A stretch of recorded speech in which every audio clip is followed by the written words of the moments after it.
and welcome to the first business session of our symposium. I am looking forward to exciting conversations over the next 3 days. We had an exhilarating inauguration, set the tone for the conversations for these 3 days.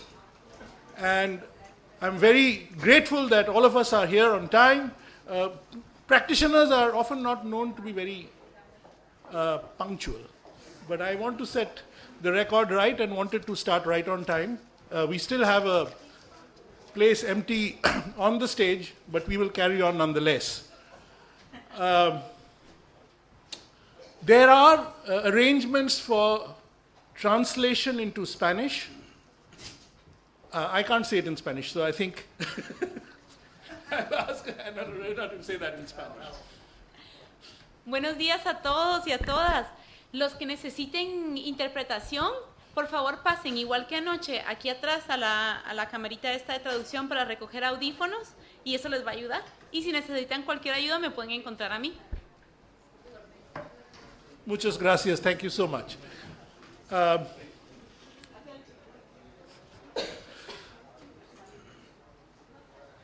Today, we will start off with a discussion which will try to explore some of the key themes of the symposium. They were introduced, they were problematized yesterday in the opening conversations. Today, we will delve deeper. And the basic structure is every morning we will have a plenary. Through the day, we will have breakout sessions which will explore themes, which will be practitioner huddles. There will be interthematic conversations, and then we will gather together again at 4:30 every evening to get a sense of where the conversation is leading. So that's going to be the recurring pattern for the next 3 days. Setting an agenda, picking through the issues in finer detail, having conversations, sharing experiences and insights, and then gathering together in the evening to summarize for ourselves what we learned during the day. Today, we have an exciting conversation, but I would also like to let you know that we have made a sort of ICT-enabled participatory methodology, which is, there is a WhatsApp number. I know we are only on WhatsApp, but this is a number which I would like all of you to record. And if you have any questions based on the discussion here, please send us a message on this number. We will be having your message here, and in the course of the conversation, we will ask those messages or those questions to the speakers. So if you have a question for a speaker, name the speaker for whom you have a question or a comment. Name yourself if you want to be identified. So note this number. This is for you to participate. So we are not having mics floating around. We will work with WhatsApp. Democratization gives everybody the opportunity. You can keep yourself anonymous. You can also not stand up if you're feeling shy, etc., etc. The unfortunate part is, if it's a Spanish question, we will require some translation. We hadn't thought of that. So don't worry, we will try to improvise as we go along. So Spanish questions will also be hosted. For those of you who love social media and communicating to the rest of the world, wherever you are, these are some, whatever they are called, hashtags, etc., etc. I'm not too familiar with them, but I'm sure those who are familiar will note it down. Those who are not familiar, don't bother.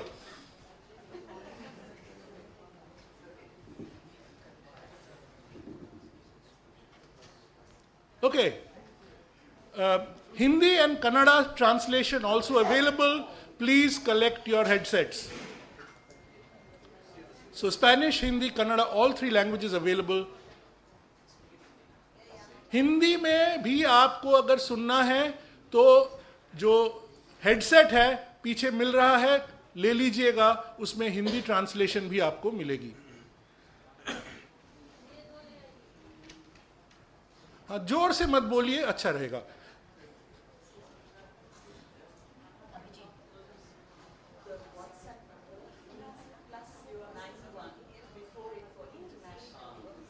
Okay, WhatsApp number requires a +91, our international code, so that you can reach us.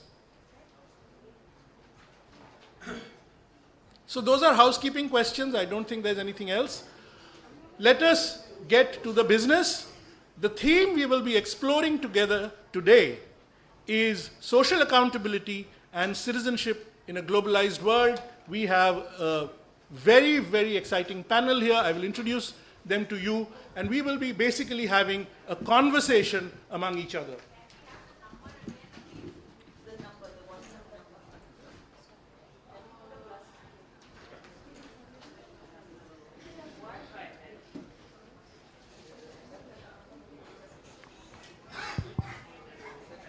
So now, down to business. Let me first quickly introduce the panelists here from... That better? Okay. So let me first introduce the panelists who we have here, and then we will dive into the conversation. On the extreme left there, familiar to many of you in India who work on social accountability, it's Soumya Kidambi. Soumya started off by being part of the very, very core sort of civil society and social movements. Many of us know her from her work with MKSS. We heard about MKSS and its work yesterday evening. But Soumya then tried to see that this kind of social accountability can be mainstreamed into government programs. And she is currently the director of Society for Social Audits, Accountability and Transparency at the Department of Rural Development, Government of Telangana. So hold your questions about how does the government civil society relationship work. That's for Soumya. Next, we have an empty space. Bezwada Wilson will be joining us. Next is Rajat Khosla. Rajat is currently the Human Rights Advisor for Department of Reproductive Health Research at the World Health Organization. He's a lawyer, but I know very clearly he is a civil society person as well, deep in his heart. He wears a sort of more formal intergovernmental multilateral hat right now, but you can ask him all the civil society questions, and we would like an inside view into the international bureaucracy through his eyes.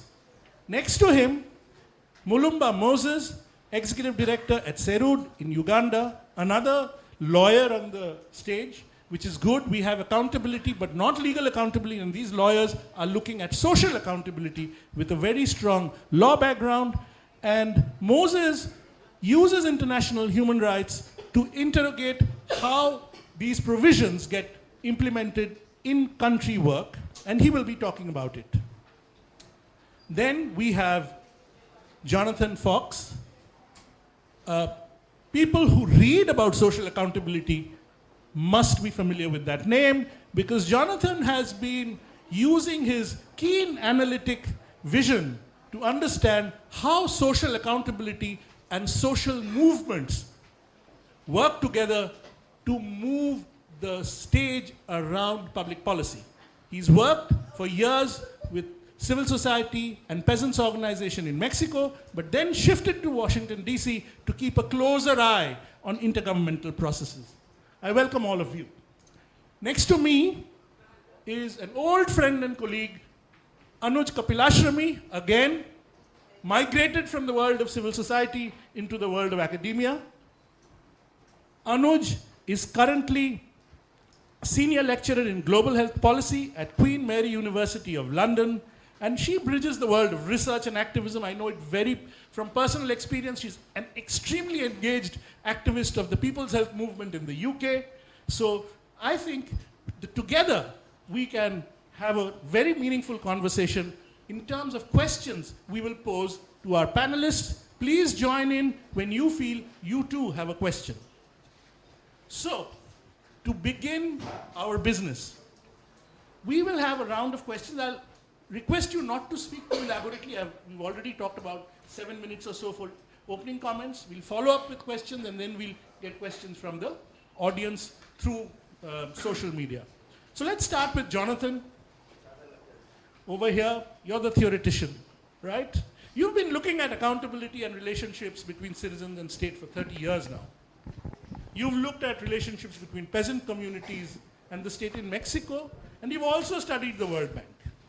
From this kind of close interrogation, what are your thoughts? Yesterday we heard about citizenship and its problems. How do you see this citizenship, governance, and accountability playing out in actual practice? Thanks, Abhijit. I'd like to take this opportunity to reflect on three of the key words that are part of our conference theme, citizenship, governance, and accountability, in a broad sweep of history. If we think back to the period when COPASAH was founded in 2011, and there's been quite a set of dramatic changes in the global context, and I want to just say a few words about both those broad changes and where COPASAH fits in those broad changes. At that time, transparency, accountability reforms were spreading around the world at national, local, and global levels, across sectors, including health. Can you hear me? Back in 2011, the center of the mainstream center of gravity in the field was shifting, opening up at least some space at the margins for some institutional recognition of the legitimacy of community voice. And COPASAH began to occupy some of that space. And at least in some places, some of the time, citizen action from below and policy reform from above seemed to be coming together to create new possibilities for shifting power and including the excluded. If we fast forward today, we find ourselves at a very different moment in history. Back in 2011, many of us, for example, held very high hopes about the power of information. Yet we were not strongly focused on what we now see as the power of disinformation. This threat is now fully global. I don't have to tell you about that. But I mention this change in global context because it helps to frame the debates about the nature of the terms that we use, like citizenship, governance, and accountability. If we think of citizenship then and now, back in 2011, the mainstream of the emerging social accountability field rarely spoke of citizenship. Instead, mainstream international NGOs and international organizations used more of a discourse of clients, of beneficiaries, or of generic, undifferentiated local communities. And in contrast, COPASAH's founders were talking about rights, the foundation of citizenship. If we fast forward to today, the difference is now clearer between those who see community voice as just a source of better data, linked with efforts to perhaps broker a few meetings with local officials, in contrast to the idea of citizens' rights to make claims on duty bearers who have a responsibility to listen. Plus, I would add a rights-based approach challenges the mainstream of the social accountability field internationally to take the threats of reprisals into account much more explicitly. And here we're going to have a whole session at this conference to take into account the implications of changing civic space for our work. Another relevant shift when it comes to rights from then and now involves the convergence between the social accountability and the legal empowerment fields, as discussed in the work of our colleague Anu Joshi. And here several organizations will be sharing their work to bridge community monitoring for health accountability, as in Guatemala, in Macedonia, and Mozambique, and elsewhere. And this approach focuses on the importance of community paralegals, the counterparts of community health workers, community paralegals who try to squeeze bits of justice out of unjust systems, who try to use the tools of law in spite of the lack of the rule of law. And these legal rights defenders coincidentally came together in their own global legal empowerment network, NAMATI, which was founded in the very same year as COPASAH, in this moment of optimism and hope and possibility back in 2011. Another new way of thinking about citizenship that is relevant is to recognize that honest public servants are citizens too. And those who put the public interest first often run significant risks, and we need more creative approaches to recognize and support them. And so it's no coincidence that here at this conference we have a whole conference track to recognize the community health workers as crucial actors for accountability. And one last major change in the discourse since 2011 involves the challenge of how to balance the power of the term citizenship to evoke the right to have voice and standing at the same time as we address the risks that term has to potentially have exclusionary effects of leaving out migrants and refugees and the stateless. If we turn to governance, then and now. And last night, Aruna reminded us of the very different ways in which that term is understood. Back in 2011, governance and health were seen, at least by most rights-oriented CSOs, as two very different fields, far apart from each other. The mainstream of the field of health governance took a very top-down approach, at best treating community monitoring of health service provision as a useful information gathering tool that could help policymakers to identify leakage or absenteeism, but their anti-corruption strategies, for example, limited their reach by rarely tapping the potential of contribution of grassroots oversight. And these top-down approaches to health governance left out accountability failures like racist or misogynist abuse. But also back in 2011, conventional social accountability tactics ignored governance systems.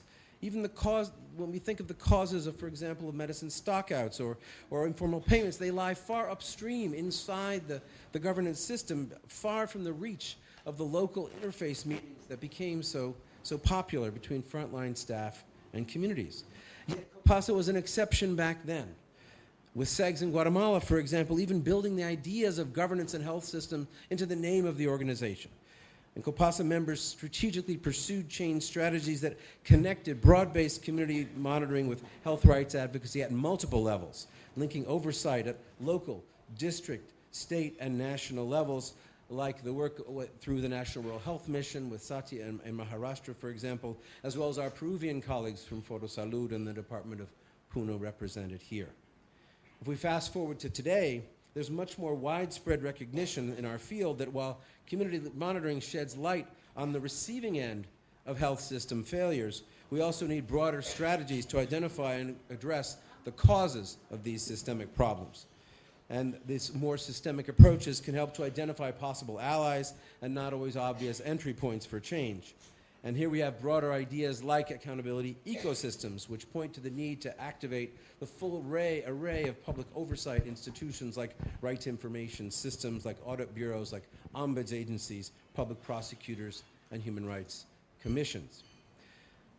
If we look also at accountability then and now, back in 2011, the mainstream international agenda setters in our field, as they promoted the term social accountability, the term had a convenient and deliberate ambiguity, ranging from very brief, superficial, top-down, light touch, exclusively local interventions with no real organizing involved, to multi-pronged, multi-actor campaigns that link grassroots organizing to policy advocacy.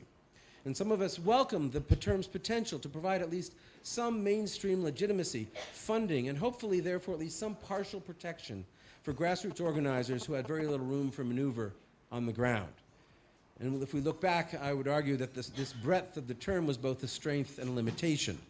If one looks back at the large mainstream international actors, the international NGOs and international organizations that adopted the term, including some governments, social accountability allowed them to explicitly distance these participatory innovations from politics, which perhaps rendered them vulnerable to backlash. And it also allowed a certain sidestepping of the agenda involving the need for the rule of law, which social accountability is not able to deliver.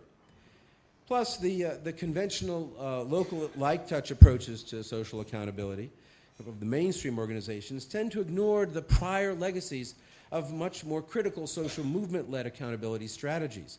For example, the mainstream approaches focusing exclusively on the local face of public service providers left out diverse legacies of public interest campaigns to hold, for example, private corporate power accountable. Let's remember Bhopal, for example. Again, on all of these fronts, COPASAH was an exception, engaging constructively with the idea of social accountability to address systemic problems, including health rights violations. And now the role of the private sector here is one of the top agendas for us at this conference. So these different uses of the term social accountability played out in the broader context of very different ideas of what the term accountability means more generally. Because accountability discourses mean different things in different contexts to different peoples in different languages. And one of the key issues that's at stake now in these debates is whether the whole idea of accountability is some kind of externally imposed notion, a tool of top-down control, or whether it emerges organically from below as part of democratic struggles to change the relationships between peoples and their governments. If we put it another way, and this has to do with the power of language that Aruna referred to last night, is the English language term accountability inherently technocratic and foreign, and therefore alienating, associated with financial reporting, box ticking, and surveillance, alienated from most cultures and pro-people local actors, or is the idea of accountability, in contrast to the term, perhaps understood in different ways in different cultures, a bright banner that we can fly above our democratic causes, grounded in power sharing and real checks and balances. And so this poses a challenge for us. The whole idea, as we're seeing in the current global moment politically, the whole idea of accountability cuts across political ideologies. It's extremely malleable. It can be appropriated and harnessed by a wide range of causes. And so it's really up for grabs, which is both an opportunity and a threat. In other words, the very idea of accountability is contested terrain. And this is where COPASAH comes in and where all of us come in. We are part of that struggle to claim and reclaim the idea of accountability and give it the pro-people meaning that it can bring to us. Thank you very much.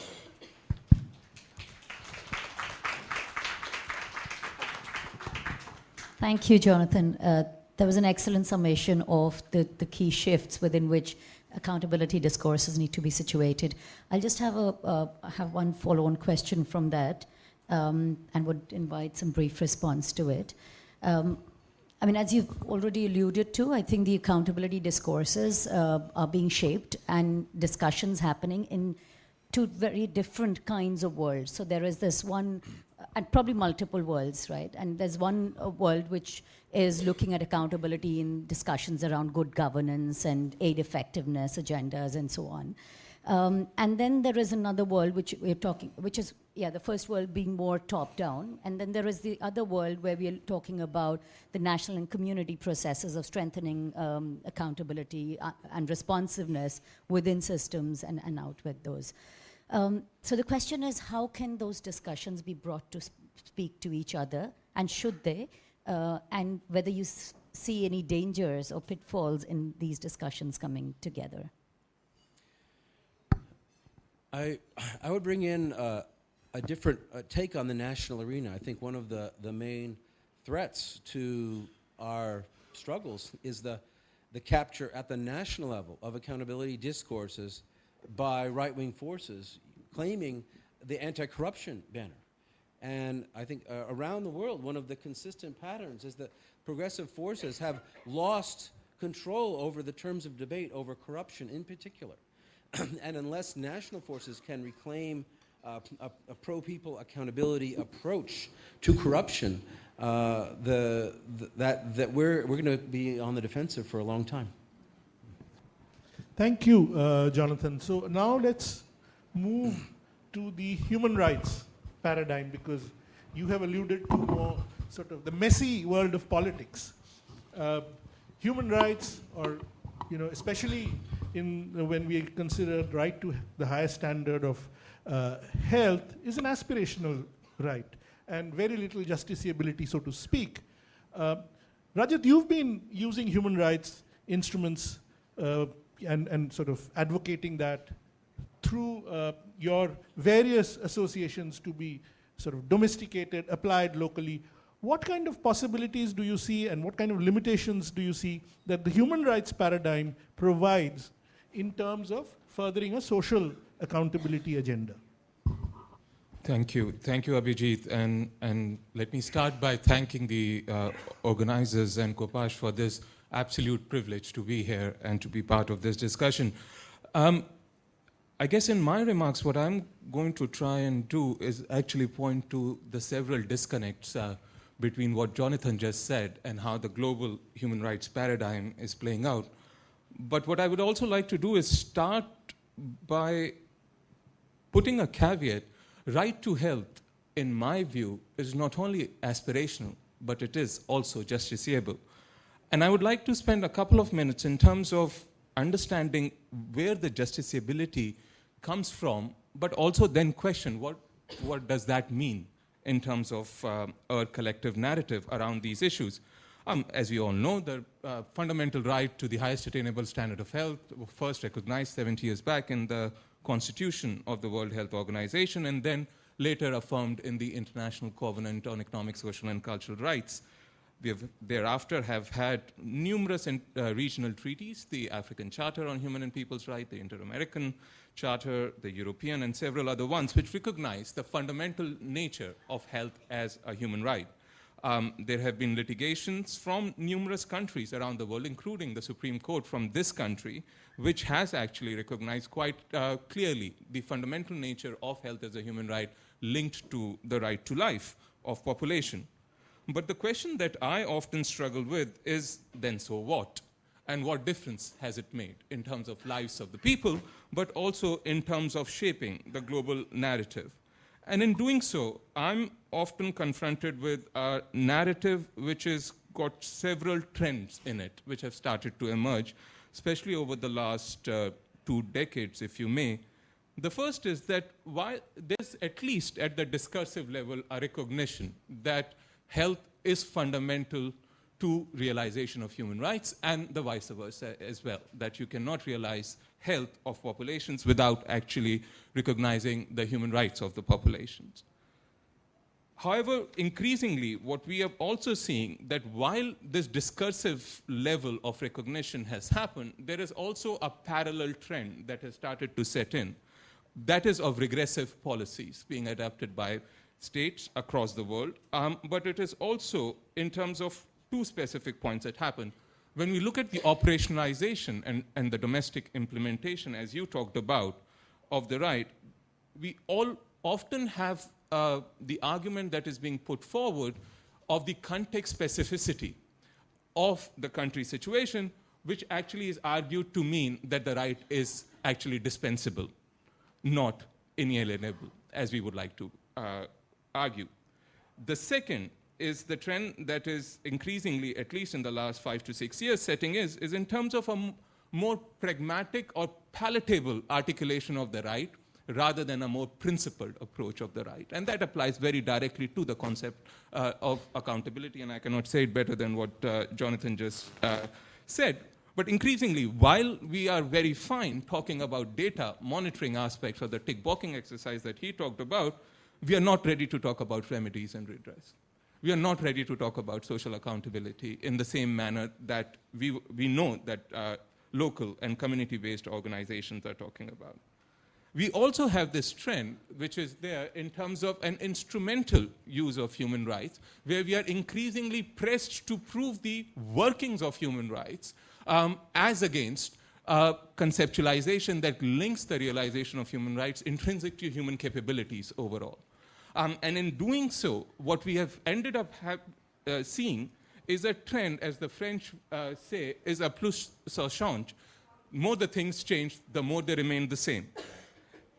And to me, when we then start looking in terms of the possibilities and limitations, and looking at limitations first, I think one of the biggest limitations that we have, and that came out very clearly in the plenary yesterday as well, is our inability at the global level to connect with the social movements. And I think this has been our biggest collective failing, that increasingly the discussions in the global paradigm of human rights have become very Geneva and New York focused, and we forgot that we actually need to work and need to be informed with the communities on the ground. The second point is, and I cannot say it better than what was captioned in David Saunders' last piece in The Lancet, 1 step forward, 2 steps backward. And that, unfortunately, is very true. And that, to me, is reflective of a very disturbing trend, whereas we are increasingly ready to negotiate against the gains that were made over the last 50, 60 years under the disguise of actually setting an agenda that will have at least a more popular buy-in. And the public health care example that he gives in and the comparison between Alma-Ata and Astana is starking. Why did we let it go? And as they started to talk about in that piece, is that what we are missing is an honest, bold, and a true agenda that can help aid those working on health equity around the world. So when you talk about possibilities, There are two possibilities that I would like to help situate that can help us use the global paradigm of human rights to deliver better on the social accountability goal. The first to me is situating health and human rights as inherent to the idea of social justice. Global human rights narrative has to change. It has to change in the same way as it had to change in the 18th century when people made a rallying call for freedom and liberty. We have to have that narrative. We have to have that narrative, as Aruna Roy talked about yesterday, in terms of a narrative that demanded access to information, the right to information, as a fundamental right of the citizenry. The second is that we need a collective voice and a collective demand. You know, what I often feel is that one of our biggest failings is the absence of a collective moral outcry and outrage. Increasingly, we are actually being pushed into a more conforming stance rather than a stance that actually demand an outcry, from climate change to Ebola to women dying of unsafe abortions. And this is appalling. But increasingly, what is happening also is that rights of one set of people are pitted against the rights of another set of people to negotiate down the rights agenda rather than to promote the rights agenda. And so to conclude, what I would like to say is that the global human rights paradigm is not a panacea. It's an imperfect tool, but it's a fundamental tool that we need to use. And we need to use it in terms of building that common narrative, in terms of building that common outcry, which is truly radical and I hope non-conformist. Thank you.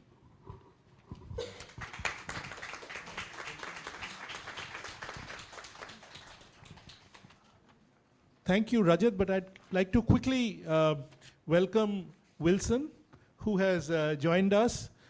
Wilson, as many of you from India would be knowing, is one of the founders of and the national convener of the Safai Karmachari Andolan, a rights organization which has been campaigning for the eradication of manual scavenging and the employment of manual scavengers, which has been illegal in India for quite a long time.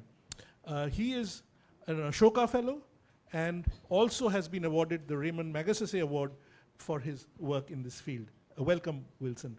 Just to brief you, we are having a series of conversations. We'll come to your question in due course. Thank you, Rajat. Excellent reflections, and also especially the plea for embedding human rights discussions and the human right to health discussion in a social justice framework more firmly. I think I'm going to push you on the limitations aspect a little bit more, because we are living in very difficult times. There's a resurgence of a right-wing agenda, a fascist agenda, and there's also a rise of an anti-immigrant sentiment across the world. And I like the point you were making about pitting one right against the right of others. Now, how can a human rights framework be made to speak to not only the rights of citizens, but also those who are rendered stateless or become non-citizens and are created actively by exclusionary policies and planning decisions? We are seeing this across the world, but more specifically, we are in India, and we're seeing the extension of the NRC processes to other states, and some thousands of people being made non-citizens. So how do we, are there precedences within the human rights framework that have been used to protect the rights of non-citizens? Thanks. Thanks a lot, Anuj. And I would like to start with the specific reference that you made on how rights of one set of population are used to undermine the rights of another set of population. And I would like to take it a step forward. And I worked on something years back in context of housing and shelter and destitution in India. And one of the most starking experiences that we had when we were looking at that whole issue was how rights of the population to clean civic space was used to tender an entire population as the illegitimates of the law. And I want to revisit this concept once again when we talk about statelessness, but also broaden it to look at destitution, but also displacement, which is caused by project-related developmental models that we are looking at, where states uses the conceptualization of eminent domain to illegitimize whole sections of populations. And there are various examples from India and beyond in that regard. But I want to start with recognizing that Article 1 of the UDHR starts by saying, born we are all free and equal in dignity and in right. It does not say, born those who enjoy the comforts of their states are equal in dignity and in rights. It says, we are all equal in dignity and rights. So you don't lose your human rights based on where you stay, how you dress up, and whether you sleep on the street or not. Human rights and human beings remain equal in all circumstances. However, you're right, we are in a particularly challenging situation. We are looking at about 14% of the global population living in states of displacement. This is about 68 million people, the population size of France we are talking about, which is rendered to flee their homes because of conflict, climate-related contagion, or other matters. The question then becomes is, how do we actually use the rights paradigm in this regard? And in my view, there are about 3 or 4 different ways in which we can approach the rights in this regard. The first is rights as the framework within which a lot of these conversations are happening, and reinforcing not only that version of the rights framing, but also the version of the rights framing which is inclusive of those that are rendered stateless.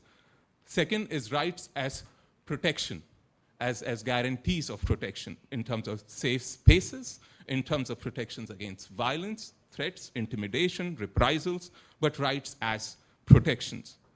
Third, and to me most important, is rights as providers of voice, of recognition that everyone matters in the eyes of the law. That voice that you might be rendered stateless, you might have to flee your country or your house, but you still have a voice which is equal to that of everybody else. And then finally, rights as demands, demands to equality, demands to accountability, and demands to entitlement.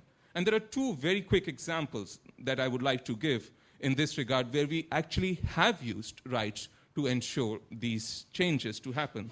The first example that I would like to give is where we had a circumstance in terms of the law of the country was such that it did not recognize certain sections of population to a fundamental basic human right related to health. And that is the example of Ireland, and lack of recognition of access to safe abortion for the women living in Ireland. And we had a law which was obstructive, but it took about 3 decades and more, but the law was changed through a referendum. So if the law doesn't work, change it. The rights are there for everyone to protect everyone. The second is the example I would like to give in terms of the Rohingya population and the absolute atrocious violations of human rights that have taken place over the last several years against Rohingya populations, and specifically against Rohingya women, where instances of sexual violence have been rampant and far-ranging. We didn't have a mechanism or an architecture to hold the government to account, and more importantly, to ensure criminal responsibilities in that regard. What happened?